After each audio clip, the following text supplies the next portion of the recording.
May is straight up magic on the water. Bass are hitting in size, bass are hitting in numbers. Up here in Northeast Ohio, we're entering into our spawning season. This is where the males are going to fan out a nest, females are going to come up in anywhere from 18 inches of water to 10 feet of water based on the clarity. They're going to lay eggs, a lot of them, like 4,000 of them. So what do I have tied up in May? Well, the truth is you can throw just about anything in May and catch a bass. You can throw a freaking baked potato in May and catch bass. But there are some lures that perform better than others. Let me walk you through the 4 that I would have hooked up. Number 1, you're gonna look for shad imitators, right? I'm gonna have this 6th Sense Provoked hooked up. I'm gonna have a Berkeley Stunna hooked up. Might have a lipless crankbait hooked up. Might have a medium crank hooked up and a square bill crank hooked up. And so essentially bass are feeding and you wanna give them something that looks like a bait fish. And so that's why I like throwing the shad imitators. And in May is when you start seeing a lot of bass busting the surface going after these shad balls. And whenever I see that, I've literally pulled up to places before and there's froth on top of the water from all of the activity and all these bass hitting and busting the surface. So a lot of times bass will actually stun the shad, right? They'll go, they'll feed, they'll knock them, they'll go flying through the air. You'll catch a bass, there'll be like 3 or 4 shad in its mouth. It's chaos in the best way. So what I like to do, especially when I see that, I'm gonna pull out some type of shad imitator, throw it over where that activity is, take a jerk bait, jerk it through that activity ball, take a square bill, slow roll it, pop, pop, slow roll it, pop, pop. So a lot of times what will happen is that a bass will come up and nail your lure because they think it's one of those stunned shad or one of those wounded shad. Another thing you can do is a lot of times when you're working a jerk bait or some type of square bill or something really fast through the water, you actually snag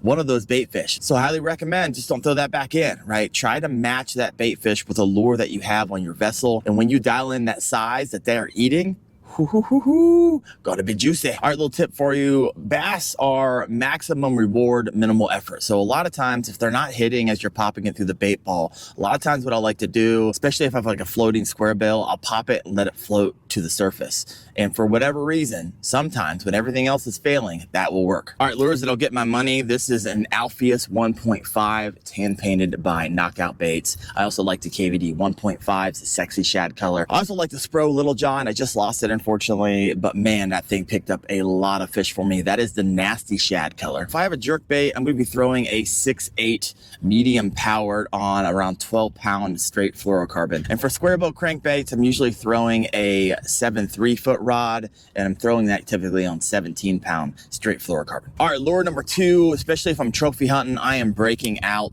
the Buka Baits Trick Shad. I've had this tied on all season. It's been really, really good for me. Little chili swarm, picking them up. Look at the belly on that, on the Buka Baits Trick Shad. Thread fantastic.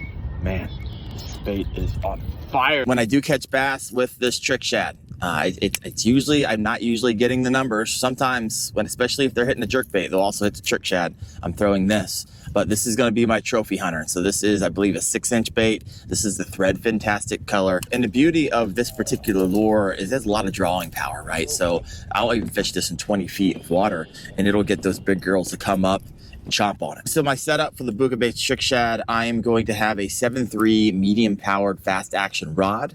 I'm going to be throwing this on a Tatula 7:3-to-1 gear ratio. And the line I'm going to be throwing, and I usually use one type of line, it's going to be the Seagar Invisex. This is going to be 17-pound fluoro. Lure number 3, and it's going to be a heavy plastic. And so I caught my personal best with this last year. This is going to be the Yamamoto Yamatanuki. This thing looks so ridiculously stupid. Hey, look at it. Looks like a freaking bowling pin.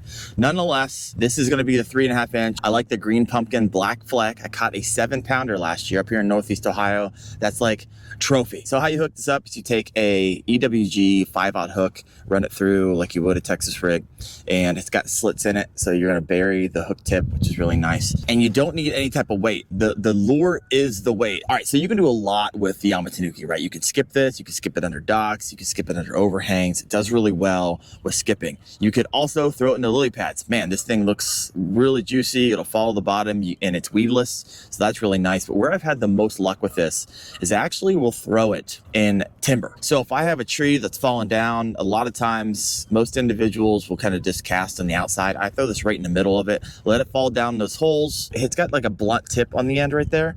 And when this thing comes up over the like tree and those limbs, the thing flies over, this tail tail goes wild. For whatever reason, that's usually when the bass will snatch it. So if you haven't tried out the Yamatanuki, highly recommend this bait. It's tied on all May long for me. So the rod setup for this is usually around a 7.2 medium power fast action rod, and I'm using anywhere around, I probably use around 15-pound fluorocarbon. So I mentioned green pumpkin, black fleck. However, if you are fishing in dirty water, you're going to grab the black and blue ones as well. And those are basically the only two colors I need. Caught over 200 bass on the Yamatanuki last year. Next is going to be a lure that I've caught thousands of bass on. I catch hundreds every single season, and that is going to be the wacky worm. So essentially a 5-inch stick worm. I love the Gary Yamamoto Senko's green pumpkin, black fleck, get my money. And essentially I'm using a trapper hook. You can use any type of kind of finesse 1/0 or 2/0 hook, and you just hook it right through the middle.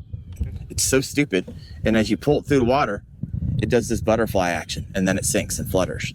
And just throw it in a target area, tug, tug, tug, let it fall. Tug, tug, tug, let it fall. And after around 5 tugs, I'm not saying you won't catch bass after that, but your percentages go way down. It's better to just reel it in and cast to a different spot. Usually if you're going to get that hit, you're going to get it in the first 5 tugs. I usually fish this shallow. It's going to be 5 feet or less. And another place I like to use this, if you have any type of inflow coming into your body of water that you're fishing. And so what will happen is, especially after rain, all this water will come down these inflows, and these bass just wait there because it's bringing like a conveyor belt of food. So you might be asking yourself, Daren, how in the world am I supposed to know where all the inflows are for this body of water, especially if you're on a new body of water? Well, I use an app called Deep Dive. And in that app, you can go, and I just went to Lake Guntersville, and there's a section called Water Inflows. And I basically can zoom in, and I can see all the places where there is a water inflow. And so I love this app, especially if you're out there, you're kind of beginner, because it also is going to have a bait selector for you. You can put in your body of water. You can put what you know is in that body of water, and it's going to tell you if you're fishing clear water, stained water, dirty water. It's going to show you what lure you can use. You click on that lure, you can scroll down. It's going to show you where you want to fish it, the cover you want to fish it, the structure you want to fish it. It's going to show you the retrieve if you don't know how to work that lure, and it's going to show you the rod, the reel, the line setup that is best for that lure. So if you haven't checked out that Deep Dive app, there's a lot more information in there. In fact, I'll throw the link in the first comment, and I'll kind of pin it there so you guys can check it out. All right, so there's a topical review of 4 lures that will help you slay in May. And if you want a deeper dive in the wacky worm, check that out right there. If you want a deeper dive in the Yamatanuki, check that out right there. Thanks for watching, guys. See you.